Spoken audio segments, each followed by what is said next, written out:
President Joe Biden is very much going to the wall for Benjamin Netanyahu and supporting Israel in every which way in their assault on Gaza right now, leading to the mass exodus of Palestinians as well as their death. It seems that people in his own cabinet are actually sounding the alarm, specifically within the State Department.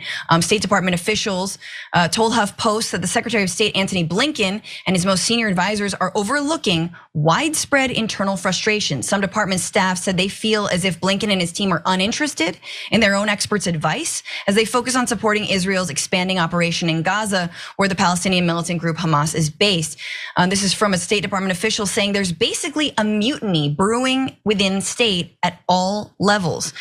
Two officials told HuffPost that diplomats are preparing what's called a dissent cable, which is a document criticizing American policy that goes to the agency's leaders through a protected internal channel. So that's a huge step. Apparently there was a call to have a dissent cable during Joe Biden's withdrawal from Afghanistan.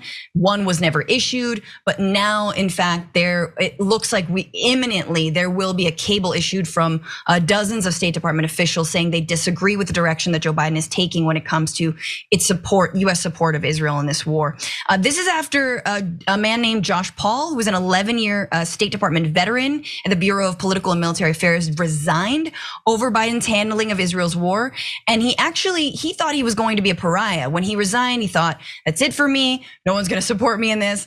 And in fact, the opposite happened. He said, quote, in the last 24 hours, I've been getting an immense amount of outreach from colleagues with very encouraging, really encouraging words of support, and a lot of people saying they feel the same way, and it's very difficult to them.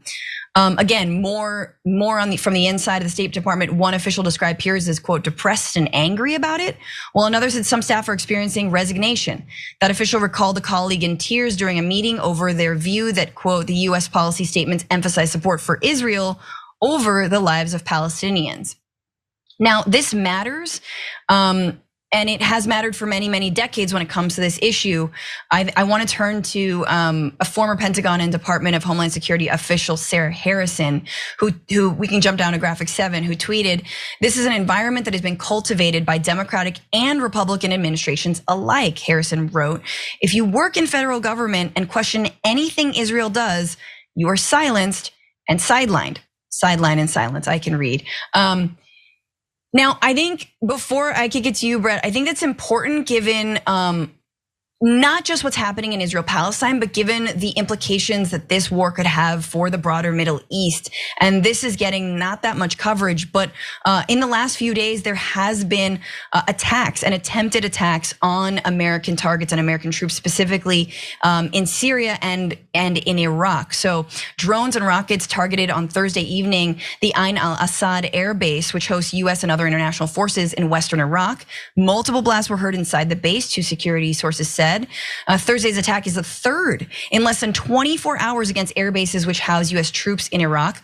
And they were targeted in two separate drone attacks, with one causing minor injuries to a small number of troops, even though the US military managed to intercept the armed drone. So, and this was actually after militant groups inside Iraq said, there will be retaliation for the US's support of Israel in its war on Gaza and the Palestinians.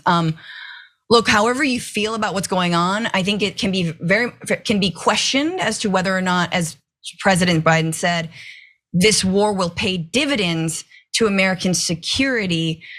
I'm sadly old enough to remember 9/11, be in New York and Manhattan on 9/11, and wonder, why the hell is this happening? What is going on? And lo and behold, learning a whole history of the United States' work, the United States' support of actors, dictators, and yes, is Israel, that ultimately led to atrocities and things like 9/11 and everything that happened after it. Again, does anyone say that I'm supporting or not condemning bin Laden? No, I was blocks away from ground zero. I just don't want this to happen again.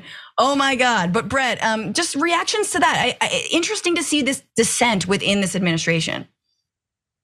I mean, hopefully there's dissent in every administration that yields actual conversations with each other, that yields smart decisions. I don't like to hear things like, listen, everybody's had a job where they feel like they submitted their idea no one liked it and they feel like they're being, alienated. That's possible, but it's also very possible that in the same way that there's general power dynamics in many offices, people have their whole career set up and it is very obvious how to get to the top.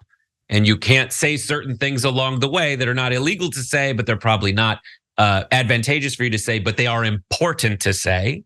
Yeah. And you should not have an environment in the Pentagon or anywhere else that discourages people from sharing vital information. You should be able to have all of these conversations, and whether the decision goes your way or not, there should not be this feeling that if you, as an expert on an area, share your expertise on this area, you should not feel like you're sidelined for that just because that's what you're doing.